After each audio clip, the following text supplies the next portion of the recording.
오늘은 웨스터민스터 소요리 문답 76번째 시간을 갖도록 하겠습니다.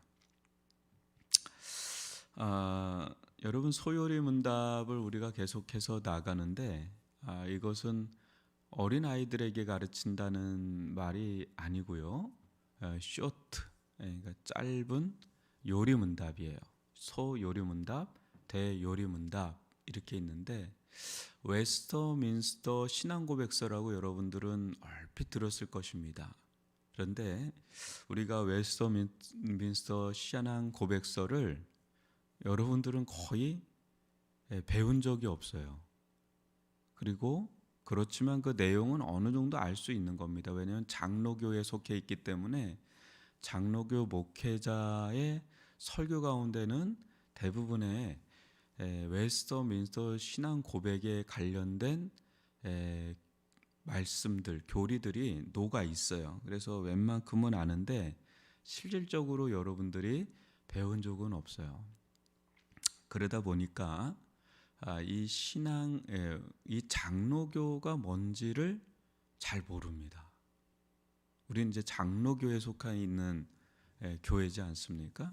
그래서 웨스터민스터 신앙 고백서, 이게 가장 중요한데, 이것은 종교 개혁, 또 칼빈, 그 이후에 수많은 종교 개혁의 흐름들이 있습니다.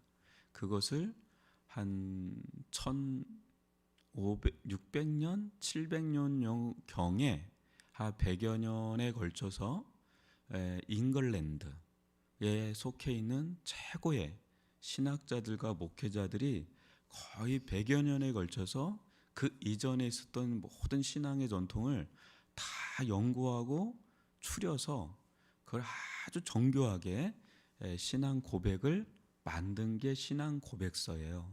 그래서 이 웨스터민스터 신앙 고백서 하나를 깊이 배우면 그 장구한 기독교의 역사 속에 나타난 신앙에 대해서, 가장 정통한 신앙에 대해서 알 수 있는 게 웨스터민스터 신앙 고백서입니다. 그것을 이제 입교하는 사람들 있죠. 그리고 신앙이 어린 사람들, 이제 그런 사람들을 대상으로 쓴 것이 바로 웨스터 신앙 소요리 문답이에요. 그리고 교사, 이제 목회자, 이런 사람에 대해서 쓴 것이 대요리 문답서예요. 근데 지금 우리가 소요리 문답을 했는데, 이 소요리 문답은 그러니까 베이직이죠. 베이직. 그러니까 뭡니까? 가장 기본기를 다루고 있는 거예요. 이 기본기를 잘 다지면 거기에 굉장히 신앙에 단단함이 생길 수 있는 토대가 마련되는 거예요. 그래서 여러분, 어떤 운동이든 어떤 영역이든 기본기는 본질이에요. 그것이 단단하게 잡혀야 이제 그게 삶으로, 우리 신앙의 삶으로까지 뻗어나가는데, 그런 연유에서 지금 76번째 시간으로 계속해서 우리가 새벽마다 이걸 하는 겁니다. 실은 제가 한 게 이게 짧은 거지만 되게 심오하기 때문에요. 어느 때는 한 문답 가지고도 3일을 하고 그랬는데, 거의 우리 한국에서 이걸 가르쳐 주지를 않습니다. 일반 목회자들도. 그래서 이 부분을 이 새벽마다 여러분들에게 나가는데, 여러분들이 이것을 잘 다져 놓으면 신앙에 큰 자양분이 될 거라고 보고, 계속해서 이제 소요리 문답을 나가면 이제 말씀도 나가고 이제 그럴 예정이 있으니까 함께 따라오시면 좋겠습니다. 오늘은 이제 9계명인데요. 이제 10계명, 이게 소요리 문답을 보면 그 안에 내용을 보면 매우 중요한 주제들을 계속 다룹니다. 그 다 말씀에 있는 거예요. 그 중에 지금 우리는 10계명을 계속해서 나가고 있습니다. 거기서 이제 9계명인데, 제 9계명이 뭐냐? 그거에 대해서 답변은 이렇습니다. 제 9계명은 내 이웃에 대하여 거짓 증거하지 말라. 거짓말하지 말라, 이거죠. 이것도 여러분, 우리 기독교에만 있는, 또 성경에만 있는 그런 게 아니에요. 그죠? 거짓말하지 말라는 거는 옛날 우리 부모님들도 다른 건 다 용서해도 거짓말하는 건 내가 용서 못한다. 이렇게 가르쳐 주신 적이 있거든요. 그러니까 여러분, 이 거짓말하지 말라는 거는 인간의 어떤 도덕적 양심에 거의 이게 녹아 있어요. 그러니까 로마서를 보면 이스라엘 백성은 실질적으로 율법서를 줬어요. 근데 이런 말씀을 못 받은 이방인들은 그럼 어떻게 살아가냐?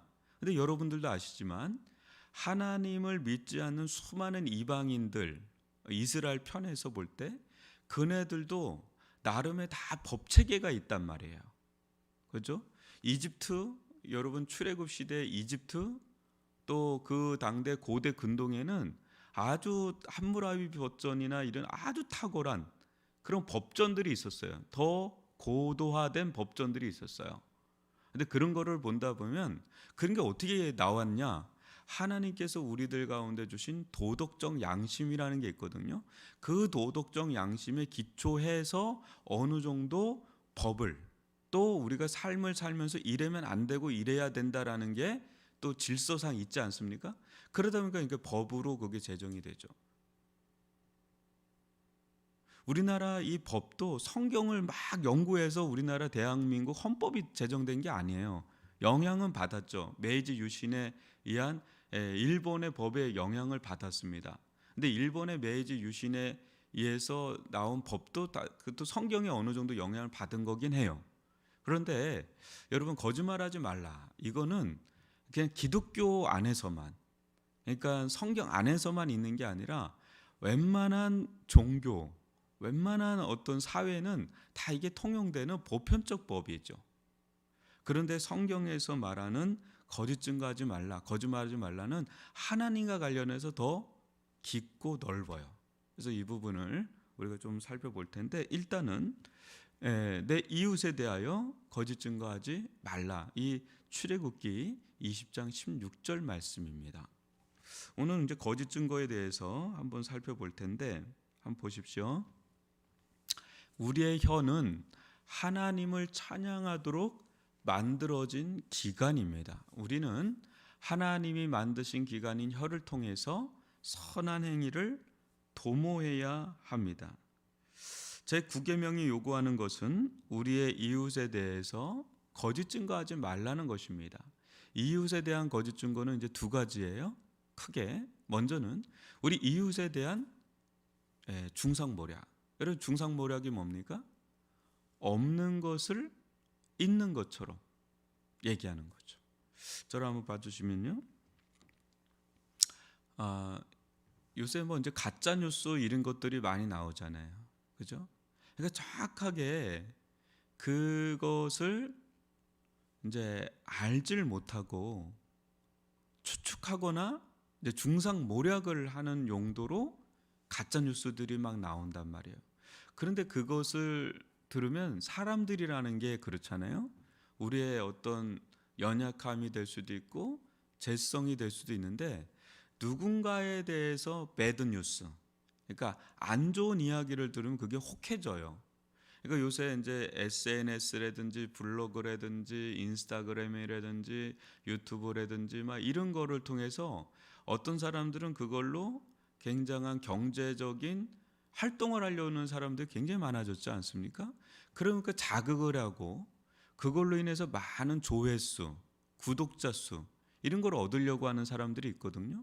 물론 어떤 부분에선 굉장히 투명한 게 있습니다. 왜냐하면 이전에는 언론이라든지 이 방송에 대한 게 굉장한 권력이거든요. 그거를 특정인들만 소유할 수 있었어요. 그러다 보니까 거기서 중상모략을 했어요. 지금 러시아가 그런 거죠. 푸틴이 모든 언론을 다 장악을 해서 다 차단하고 거기서 가짜 뉴스를 계속 던집니다. 그러니까 그 안에 있는 사람들은 정확하게 어떤 일이 일어나는지를 몰라요. 우물안 개구리처럼. 그러니까 어떻게 합니까? 서방 국가, 특히 미국에서는 특정하게 자기들의 군사기밀인 게 대부분이었는데 그걸 또 계속해서 노출해줘요. 예전에는 그거를 노출하지 않았는데 이게 직접적인 전쟁을 하기가 어려우니까 여론을 계속 형성해 주는 거예요. 그러다 보니까 계속해서 기밀 정보들을 계속해서 언론에 보여줘요.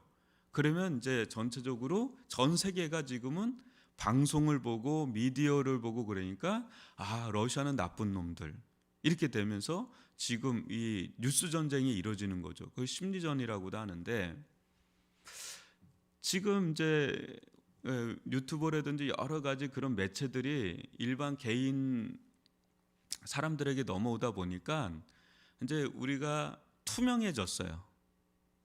투명해졌는데 한명철 교수가 투명한 거는 오히려 폭력이 될 수 있다 그랬어요. 투명한 게 폭력이 되는 거예요. 이게 우리가 잘 들어봐야 되죠. 국정농단 사건 때문에 많은 사람들이 알지 못했던 게 막 알려지면서 분노해서 촛불 시위를 했죠. 그런데 그건 투명한 거죠. 이제 우리나라는 CCTV나 그래서 많이 투명해졌습니다. 근데 거기에 그늘이 지는 거예요. 뭐요? 가짜 뉴스들이 나오면서 인간의 심리를 아니까 자극을 하는 그런 말들이 나와요. 그리고 하는 게 그다음에 뭐냐면 아님 말고 그러면서 수많은 연예인들이나 유명인들이 생애 이별을 고하는 자살의 일들이 일어나는 거예요. 어디서 해명이 안 되는 거예요. 너무 억울한 거예요. 자기는 그런 일을 한 적이 없는데 막 그 얘기 들으면 진짜 그런 거 같거든요. 그래서 이 중상모략이라는 거 정확한 팩트가 아닌 이 말로 막 얘기를 하는 거예요. 그럴 것이다. 막 그럴 것이다. 막 그런 이야기들 있죠. 그러다가 아닌 게 발견되면 아니네. 그거에 대해서 자기 혀를 함부로 사용한 거에 대해서 사람들은 가볍게 생각을 하는데 하나님은 마지막에 혀를 붙잡습니다. 마지막에 혀가 하나님 앞에서 다 자백을 한다 그러잖아요. 혀는요 말이죠. 말은 곧 인격이에요. 하나님은 우리 인격은 전 존재를 가리키거든요. 그 매우 중요한 대목입니다. 그래서 한번 보시면 이는 정갈의 꼬리에 있는 독처럼 이웃에게 결정적인 상처를 주는 것으로 제약 가운데 하나예요. 사도 바울은 고린도 교회 사람들로부터 자신이 사도가 아니라는 것과 물질적 이득을 위해 일한다는 거짓 모함을 당했습니다. 세례 요한에 대해서는 사람들은 귀신 들렸다고 말했고요. 예수님도 세리와 창기들과 놀아난다 막 이런 얘기를 했고요. 이는 혀를 가지고 사람을 죽이는, 혀로 인해 받은 상처는 칼로 입은 상처보다 더욱 큽니다. 저를 한번 잠깐 봐주시면요. 여러분 아까도 얘기했지만 이 말이라는 거는요, 그러니까 칼은 우리의 신체를 해할 수 있어요. 근데 거까지죠. 그러니까 칼이 우리의 생각과 마음까지 들어오기는 어렵잖아요. 영혼까지 찌를 수는 없잖아요. 그죠? 물론 이제 누군가 미움을 가지고 나를 칼로 찌르면 그건 칼로 찌른 거 이상의 아픔이 있죠. 그런데 이 말이라는 건요, 사람의 생각과 마음, 인격까지 완전히 죽일 수가 있는 권세가 있어요. 이게 혀의 권세가. 혀는 그래서 살리기도 하고 죽이기도 하는. 여러분 한번 생각해 보세요. 내내 나에게 상처 주는 게 뭐겠어요? 말입니다. 말. 그 말을 계속 묵상하게 돼요. 그래서 상처를 받아요. 그리고 관계가 깨어지고 그래서 끊어지는.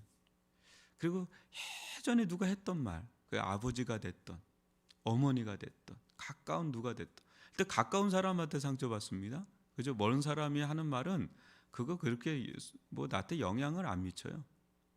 근데 가까운 사람에게 무슨 말 딱 들은 게 내내 막혀 있는, 잡혀 있는 그런 게 있단 말이죠. 이건 권세예요. 중상모략. 이거는 하는 사람도 굉장히 본인을 파괴하는 것이고 받는 사람도 굉장히 그걸로 인해서 상처를 받고 막 그렇습니다. 또 이웃에 대해서 이제 거짓으로 증거하는 것입니다. 이것은 주께서 미워하시는 것입니다. 성령은 진리의 영이시고 마귀는 항상 속이는 자입니다. 따라서 거짓으로 이웃을 증거하는 것은 마귀의 도구가 되는 것입니다. 거짓말은 하나님의 공동체 전체에 어려움을 주기 때문에 하나님이 때때로 즉각적으로 심판하십니다. 아나니와 삽비라의 경우 교회 앞에서 그리고 성령께서 거짓말을 했고 즉각적으로 심판을 받았습니다. 그럼 저를 한번 봐주시면요. 여러분, 이 거짓말 실질적으로 있지 않은 일인데 실적으로 그런 거가 있다라고 막 얘기를 하고 아님 말고 이런 식으로 막 얘기를 뭐 사회에서도 그런 일이 많아요. 직장 생활하면서 참 별 일들이 다 일어납니다. 그죠? 그러니까 가정 안에서도 남편과 아내 부부 사이에 또 가정 안에서도 또 이런 일들이 막 일어나고 교회에서도 막 일어나죠. 없는 얘기하고 그러면 그게 귀가 솔깃해지고 또 그걸 막 전파하고 다니는 거죠. 그러면서 심하면 교회가 막 분란이 일어나는. 그래서 우리들은 이 혀를 하나님께서 주셨다고 이게 내 거라고 생각하면 안 돼요. 우리가 예수님을 주라고 고백을 했잖아요. 그럴 때는 모든 영역의 주인 거죠. 주인이신 거죠. 왕이신 거죠. 그래서 오늘 우리가 기도는 이거예요. 하나님이 주시는 혀, 하나님 주신 이 말을 할 수 있다는 건 엄청난 은혜고 축복이고 권세인데 이게 정말 믿음의 고백을 하고 믿음의 말을 하고 또 은혜의 말을 하고 이 내 혀의 주인은 하나님이십니다. 하나님의 뜻대로 사용하여 달라고. 이게 우리에게는 매우 훈련이 되는 대목이에요. 잠언서를 보거나 대부분의 말씀을 보면 이 혀에 대해서 굉장히 중요하게 언급하고 있는데 가장 길들이기가 어려운 게 이 혀입니다. 야고보서에 나와 있지 않습니까? 이 혀를 길들인 사람은 그 온전한 사람이라고 할 정도로 이게 정말 성령의 지배를 받아야 되고 하나님의 인도를 받아야 됩니다. 오늘도 여러분 수많은 말을 할 것이고 또 수많은 말을 들으실 겁니다. 우리 하루를 돌아보면 참 이 혀로 범죄한 것이 정말 많고요. 또 내 한마디가 어떤 사람에게는 벌떡 일어나게 만드는, 살아나게 만드는 그런 말이 될 수 있다는 거. 청년빛도 말 한마디로 청년빛을 갚는다고 할 정도로 이 말은 엄청난 권세가 있습니다. 아주 살리는 권세, 파괴하는 권세, 막 죽이는 권세, 이 양쪽이 다 있습니다.